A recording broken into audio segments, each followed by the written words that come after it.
கிறிஸ்து இயேசுவில் அன்பிற்குரியவர்களே, யார் என்னுடைய விருந்தினர்கள்? தேவையற்றவர்கள் கூட தேவையானவர்கள் தான். அதுதான் இன்றைய திருப்பனுடைய மைய கருத்தாக நான் எடுத்திருக்கின்றேன். தேவையற்றவர்கள். இந்த சமுதாயம் இவர்கள் தேவையற்றவர்கள் என்று சில பேரை சமுதாயத்தினுடைய விளிம்பு நிலைக்கு ஒதுக்கி வைத்திருக்கின்றது.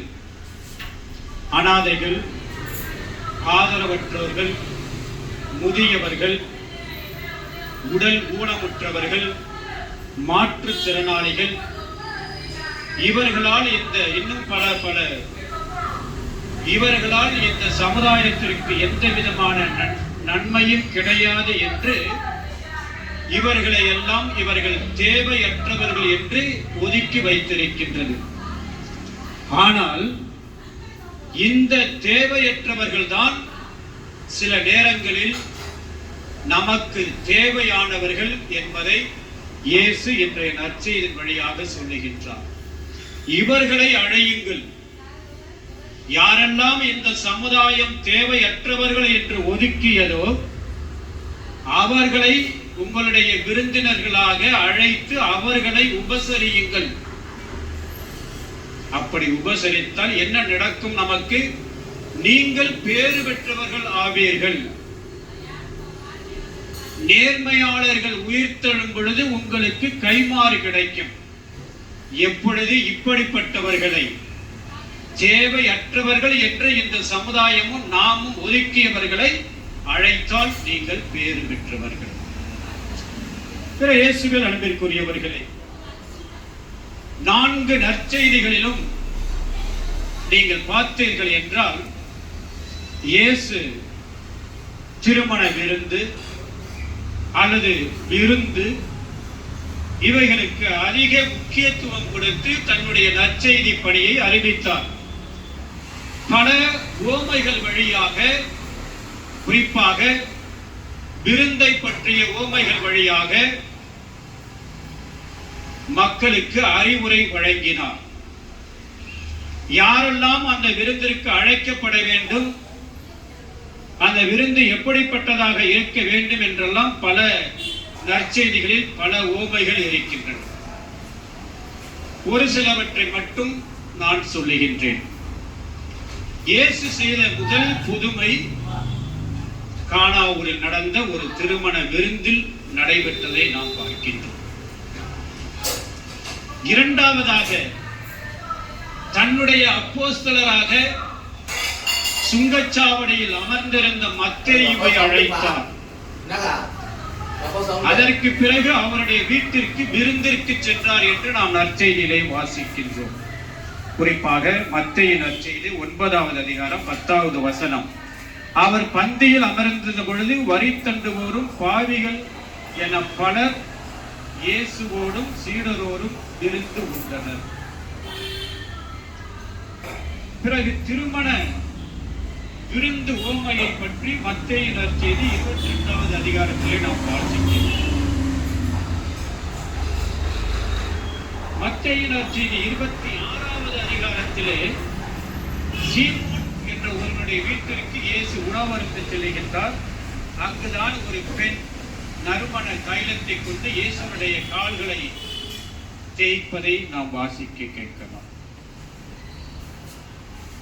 இயேசுவை காண வேண்டும் என்ற நோக்கத்தோடு சக்கேயு என்றவன்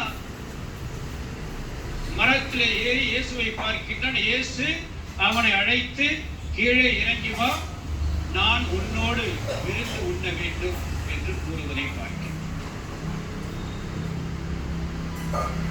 ஏரோது தன்னுடைய பிறந்த நாளுக்கு விருந்து அளித்தான் என்று மத்தேயு நற்செய்தி 6வது அதிகாரத்திலே நாம் பார்க்கின்றோம்.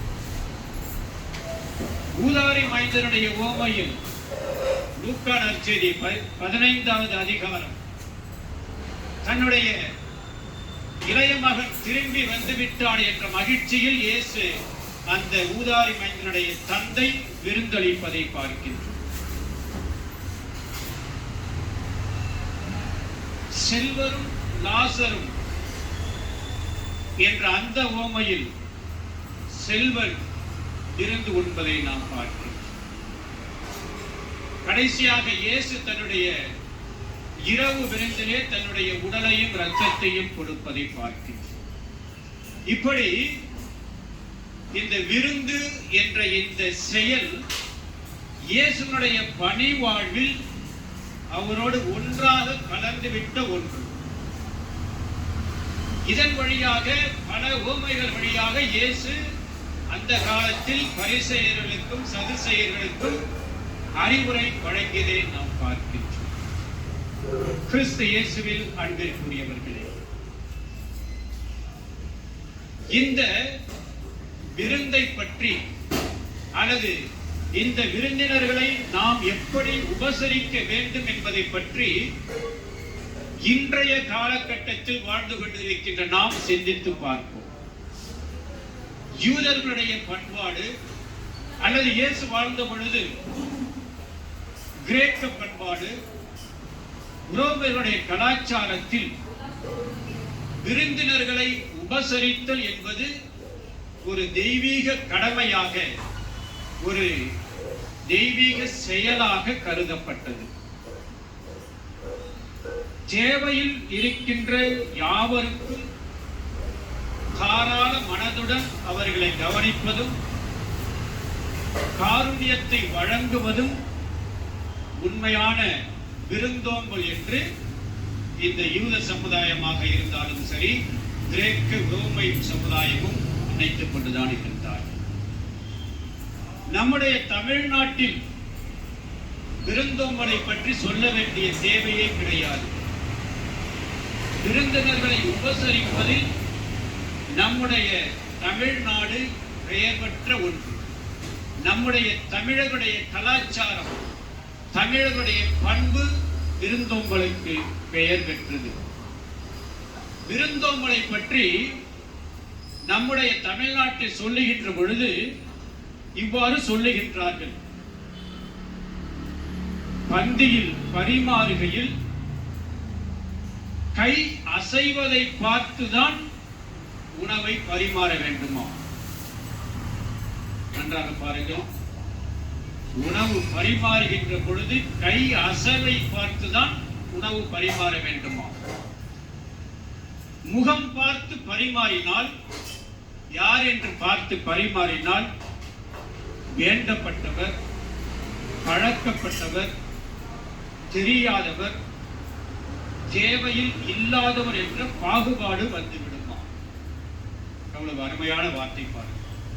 ஆகவே கை அசைவை பார்த்துதான் விருந்தினர்களை நாம் உபசரிக்க வேண்டும்.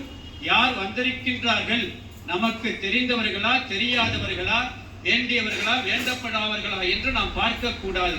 அவருடைய கை அசைவு என்ன கேட்கின்றது, வேண்டும் என்று கேட்கின்றார்களா அல்லது வேண்டாம் என்று சொல்லுகின்றார்களா? கை அசைவை மட்டும்தான் பார்த்து நாம் உணவு வழங்க வேண்டும் என்று சொல்லுகின்றது. மேலும் நாம் விருந்தினர்களை உபசரிப்பதில் எப்படிப்பட்டவர்களாக இருக்க வேண்டும் தெரியுமா? தன்னுடைய இனத்தை கூவி அழைக்கின்ற காகம் போல் இருக்க வேண்டுமா? அடுத்து, தானியங்களிலேயே மிக சிறந்த தானியம் எள். எள் என்றாலும் எட்டாக பகிர்ந்து உண்ண வேண்டும். தமிழருடைய கலாச்சாரத்தில் விருந்து உபசரித்தல் என்பது இப்படித்தான் இருக்க வேண்டும். அடுத்து, இல்லறம், குடும்ப வாழ்வு. இல்லறம் நல்லறம் என்று சொல்லுவார்கள். இல்லறத்தில் இருக்கின்ற கணவனும் மனைவியும் விருந்தினர்களை உபசரிக்க வேண்டும் என்பதை சங்ககால இலக்கியங்கள், கம்பரும் சிலப்பதிகாரத்தை இயற்றிய இளங்கோவடிகளும் நிறைய சொல்லியிருக்கின்றார்கள். சங்ககால இலக்கியங்கள் சொல்லுகின்றது, விருந்தினர்களை உபசரிக்கின்ற பொழுது சில செயல்களை, சில பண்புகளை நாம் பின்பற்ற வேண்டுமா? என்னென்ன பண்புகள்? நம்முடைய வீட்டிற்கு ஒரு விருந்தினர் வந்தால் வீட்டிற்கு வரும் விருந்தினர்களை எதிர்கொண்டு அழைக்க வேண்டும். இனிய சொற்களை சொல்ல வேண்டும். விருந்தினர்களை அன்புடன் நோக்க வேண்டும். விருந்தினர்களை பார்த்து வாருங்கள் என்று அழைக்க வேண்டும். எழுந்து நின்று அழைக்க வேண்டுமா? அவர்கள் மகிழுமாறு, அவருடைய உள்ளம் குளிருமாறு மகிழ்ச்சியான சில வார்த்தைகளை அவர்களுக்கு சொல்ல வேண்டும். அவர் அருகில் அமர்ந்து அவரோடு பேசிக் கொண்டிருக்க வேண்டும். அருமையான உணவை படைக்க வேண்டும்.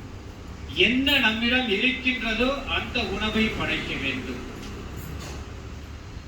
அவர் விருந்து முடிந்து செல்லுகின்ற பொழுது அவரோடு உடன் சென்று அவரை வழி அனுப்பி வைக்க வேண்டும். அது மட்டுமல்ல, முடிந்தால் அவருக்கு தேவையான பழங்கள், உணவு வகைகளை கொடுத்து அனுப்ப வேண்டும். இதுதான் விருந்தினர்களை உபசரிக்கின்ற பொழுது நாம் பின்பற்ற வேண்டியவை. இதை நாம் எங்கு பார்க்கின்றோம் என்றால், நற்செய்தியில் தொடக்க நூலில், நம்முடைய வேதாகமத்தில் தொடக்க நூலில் 18வது அதிகாரம் 1 - 8 வரை உள்ள இறை வார்த்தையை நீங்கள் வாசித்தால் தெரியும். அங்கு மம்ரே என்ற பள்ளத்தாக்கில் இறைவன் ஆபிரகாமுக்கு காட்சி கொடுக்கின்றார். அங்கு 3 பேர் வருகின்றார்கள். அவர்களை எல்லாம் ஆபிரகாம் எப்படி வரவேற்றார், இந்த நான் முன்பு சொன்னேன் அல்லவா, இந்த பண்புகள் எல்லாம் அங்கு நாம் பார்க்க முடியும். சரி, இப்ப ஒருவருக்கு விருந்து அளிப்பதற்கான காரணங்கள் என்ன? ஏன் நாம் ஒருவருக்கு விருந்து அளிக்க வேண்டும்? அன்று என்ன எப்படி இருந்தது என்றால், அன்று இன்று இருப்பது போன்று உணவு விடுதிகள் கிடையாது, ஹோட்டல்ஸ் கிடையாது. ஆகவே வெளியூர் செல்லுவோர் பல நாட்களுக்கு வேண்டிய உணவை அவர்களால் எடுத்துச் செல்ல முடியாது. ஆகவே தான் எல்லா இடங்களிலும் விருந்து என்று ஒன்று இருந்தது. விருந்து என்றால் இன்று நாம் நினைக்கின்ற தடபுடலான ஒரு விருந்து கிடையாது. சாகமாக வருகின்றவர்களை முன்பும் தெரியாதவர்களுக்கு உணவு அளிக்கும், அதுதான் விருந்து. ஒவ்வொரு இடங்களுக்கும் செல்லுகின்றவர்கள் உணவு பொட்டலங்களையோ அல்லது சமைத்த உணவையோ எடுத்துச் செல்ல முடியாது. ஆகவே தான் ஒவ்வொரு வீடுகளிலும் சாதாரணமாக முடிந்தவரை ஒரு குடத்திலே தண்ணீர் வைத்திருப்பார்கள். வழிபோக்கர்கள் தாகம் தணித்து கொஞ்சம் வசதி படைத்தவர்கள் உணவு பரிமாறுவார்கள். இதைத்தான் அந்த காலத்திலே நாம் பார்க்கின்றோம்.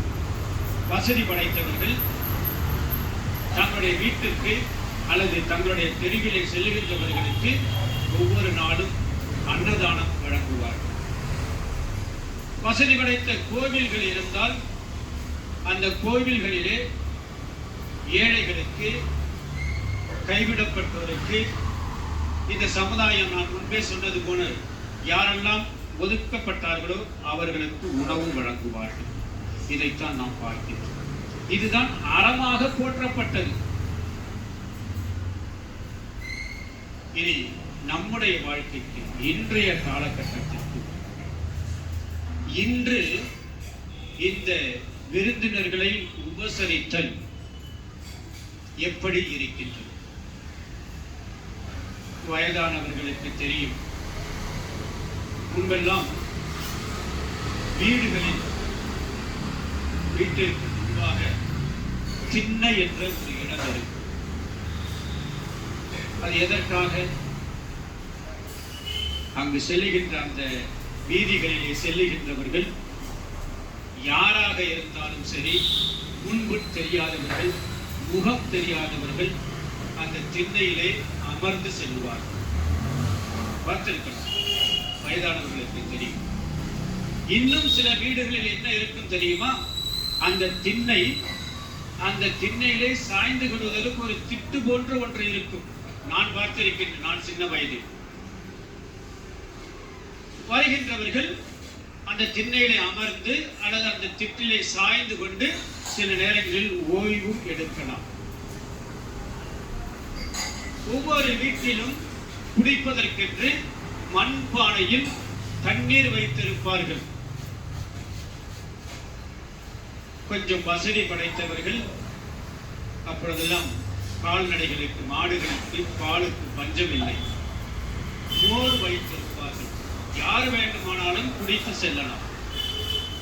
அன்று கோவில் திருவிழாக்கள் என்றால் பல இடங்களில் அன்னதானம் செய்வார்கள், மோர் நீர் வழங்குவார்கள். இன்று எப்படி இருக்கின்றது என்று நீங்கள் சிந்தித்து பாருங்கள். இன்று மனிதர்கள் விருந்து கொடுக்கின்றார்கள். எதற்காக கொடுக்கின்றார்கள் தெரியுமா? நிறைய பேர் விருந்து கொடுக்கின்றார்கள். சில பேர் கடமைக்காக கொடுக்கின்றார்கள். இன்று சில பேர் விருந்தினர்களை உபசரிக்கின்றார்கள், விருந்து கொடுக்கின்றார்கள். தங்களுடைய வருமானத்திலிருந்து செலவு செய்து விருந்து கொடுக்கின்றார்கள். எதற்காக? இன்கம் டாக்ஸ் டிபார்ட்மெண்டிலிருந்து தப்பித்துக் கொள்ள வேண்டும் என்பதற்காக. இன்னும் சில பேர் விருந்து கொடுக்கின்றார்கள். சில இடங்களில் இன்னும் இருக்கின்றது மொய் விருந்து என்று. அது எதற்காக கொடுக்கின்றார்கள்? தாங்கள் செய்த பணத்தை திரும்ப கிடைக்கும் என்ற ஒரு எண்ணத்திலே கொடுக்கின்றார்கள். இன்னும் சிலர் தங்களுடைய அந்தஸ்தை காண்பிப்பதற்காக விருந்து கொடுப்பார்கள். எல்லோரும் பாராட்ட வேண்டும். சிலர் தங்களுடைய செல்வ செழிப்பை காண்பிப்பதற்காக விருந்து கொடுக்கின்றார்கள். சில பேர் பலருடைய பாராட்டுக்களை பெற வேண்டும். அந்த வீட்டுக்கு போனப்பா, அருமையான ஒரு விருந்து கொடுத்தோம் பாரு என்று சுயநலத்திற்காக பிறர் பாராட்ட வேண்டும் என்று சிலர் விருந்து கொடுக்கின்றார்கள். இப்படி விருந்து கொடுத்தால் எப்படி இன்றைய நற்செய்தியிலே இயேசு சொன்னார் அல்லவா, நேர்மையாளர்கள் உயிர்த்தெழும் பொழுது உங்களுக்கு கைமாறி கிடைக்கும் என்று. இப்படி சுயநலத்தோடு விருந்தினர்களை உபசரித்தால், விருந்து கொடுத்தால் எப்படி நமக்கு கைமாறி கிடைக்கும்? சிந்தித்துப்பார். அடுத்தபடியாக இன்றைய காலகட்டத்தில் விருந்தினர்களை உபசரிக்க வேண்டும், உண்மைதான், மாற்று கருத்து கிடையாது. நாம் யாரை அழைக்கின்றோம்? ஏதோ இந்த ஆலயத்திலே இருக்கின்றவர்களும் இந்த தொலைக்காட்சியிலே இந்த திருப்பலியை பார்த்துக் கொண்டிருக்கின்றவர்களும் சற்று சிந்தித்து பாருங்கள். நாம் யாரை அழைக்கின்றோம்? நம்முடைய விருந்தினர்களாக யாரை அழைக்கின்றோம்? பிராக்டிகலா சொல்றேன். சில சொல்றாங்க, யாரை அழைக்கின்றோம்? நம்முடைய வீட்டில் ஒரு நிகழ்ச்சி நடைபெறுகிறது. நம்முடைய பிள்ளைகளுக்கு பிறந்த நாள் கொண்டாடுகின்றீர்கள் அல்லது திருமண நாளை கொண்டாடுகின்றீர்கள். யாரை அழைக்கின்றீர்கள்? இயேசு சொன்னது போன்று தேவையற்றவர்களையா? நம்முடைய நண்பர்களைத்தான் முதலில் அழைக்கின்றோம்.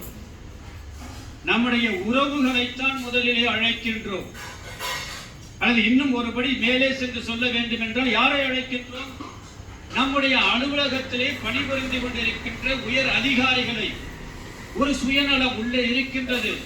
அவரை அழைத்தால் பதவி உயர்வுக்கு எனக்காக அவர் பரிந்துரைப்பார். இது இன்றும் நடைபெற்றுக் கொண்டுதான். பிறகு யாரை அழைக்கின்றோம்? கணவன் மனைவி இவர்களுடைய சொந்தங்களை மட்டும் அழைக்கின்றோம். இல்லை என்றால் பின்னர் எதிர்காலத்தில் பிரச்சனை வரும். இவர்களைத்தான் நாம் அழைக்கின்றோம். அடுத்து பக்கத்து விட்டு அவன் கடந்த மாதம் அவனுடைய பிள்ளைக்கு பிறந்த நாள் கொண்டாடினால் நம்மை அழைத்தான். ஆகவே பதிலுக்கு நாம் நம்முடைய குழந்தைக்கு பிறந்த நாள் என்றால் அவர்களை விருந்தினர்களாக அழைக்க வேண்டும் என்று அவர்களை அழைக்கின்றோம். இப்படி நாம் அழைக்கின்றவர்கள் எல்லாம் இயேசு சொன்னது போன்று இந்த நற்செய்தியில் வருகின்றவர்கள் அல்ல. இவர்களை அழைத்தால் இவர்கள் நமக்கு மீண்டும் கைமாறு செய்வார்கள். அதில் என்ன பயன்? எப்படி நாம் பேறு பெற்றவர்கள் ஆகும்? ஆகவே இயேசு கிறிஸ்து அன்பார்ந்தவர்களே, இன்று இயேசு சொன்னது போன்று தேவையற்றவர்கள் இந்த சமுதாயத்திற்கு இவர்கள் பாரமாக இருக்கின்றார்கள் என்று யாரையெல்லாம் நாம் ஒதுக்கி வைத்தோமோ அவர்களை அழையுங்கள். அது அழைத்திருக்கோமா? நினைச்சு பாருங்க, நல்லா நினைச்சு பாருங்க. ஒரு விருந்து என்றால், ஒரு திருமண விருந்து நீங்கள் கொடுக்கின்றீர்கள். என்ன செய்கின்றோம் இன்றைய காலகட்டத்தில்? இந்த நவீன உலகத்தில் இன்விடேஷனோட வர வேண்டும். இன்விடேஷன் வந்தால்தான் உள்ளே அனுமதிக்கப்படுவீர்கள். அப்ப அங்க இருக்கின்ற தர்மம் எடுக்கின்றவர்கள், புதியவர்கள், அனாதைகள் எங்கு செல்வார்கள்? அவர்களைத்தான் இயேசு கூப்பிடுகின்றார். அவர்களை அழைத்து உணவு கொடுங்கள் என்று. நாம் இன்விடேஷன் இருந்தால் மட்டும் உள்ளே அனுமதி என்று அங்கே இருக்கின்ற காவலர்களிடம் சொல்லிவிடுகிறோம். இன்று பவுன்சர்ஸ் என்று சொல்கின்றார்கள், அவரை வைக்கின்றார்கள். தேவையற்றவர்கள் வந்தால் அவர்களை தூக்கி எறிந்து விடுகிறோம். எப்படி நாம் பேறு பெற்றவர்களாகும்? எப்படி நமக்கு நேர்மையாளர் உயிர்த்தெழும் பொழுது நமக்கு எப்படி கைமாறு கிடைக்கும்? ஆகவே இயேசு கிறிஸ்து அன்பார்ந்தவர்களே, இயேசு சொன்னது போன்று தேவையற்றவர்களை, யாரெல்லாம் நாம் தேவையற்றவர்கள் இவர்கள் என்று நினைக்கின்றோமோ அவர்களை நாம் அழைப்போம். இறுதியாக ஒன்றே ஒன்றை கூறி முடிக்கின்றேன். இறைவன் கைமாறு கருதாமல் கொடுத்தார். இறைவன் கைமாறு கருதாமல் கொடுத்தார். அவருடைய இறைமகன் இயேசுவும் அவ்வாறே கொடுத்தார். தனக்கு தாயாகும் பேற்றை அரசிக்கு கொடுக்காமல் நாசரேத்து வாசி ஏழை ஒருத்திக்கு கொடுத்தார். தனது வளர்ப்பு தந்தையாகும் பேற்றை அரசனுக்கு கொடுக்காமல் தச்சனுக்கு கொடுத்தார். தனது புதுமைகளால் பலனை அடையும் பேற்றை பிளாத்துவுக்கு கொடுத்தார்.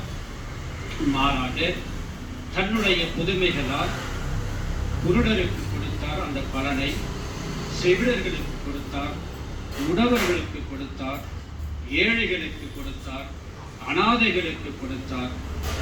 இவ்வாறு எந்தவித பிரதிபலனும் இல்லாமல் இயேசு இந்த சமுதாயத்தினுடைய விளிம்பு நிலையில் இருக்கின்ற மக்களுக்காக கொடுத்தார்கள். இது இந்த ஆரோக்கிய தாயும் தன்னுடைய ஒரே மகனை நமக்காக கொடுத்தார். எல்லாவற்றையும் கொடுத்தார். அவர் நம்மிடமிருந்து இந்த தாய் எதிர்பார்ப்பது அவர் சொல்லுவது போல் செய்யும். அவர் என்ன சொன்னார்? தேவையற்றவர்களை விட சில நேரங்களில் அவர்கள்தான் தேவையானவர்கள். ஆகவே அவர்களை நம்முடைய எண்ணத்திலே கொள்வோம், அவர்களுக்காக ஜெபிப்போம். முடிந்தால் அவர்களை நம்முடைய விருந்திற்கு அழைப்போம். இறைவன் நிச்சயம் நம்மை ஆசீர்வதிப்பார். ஆமென்.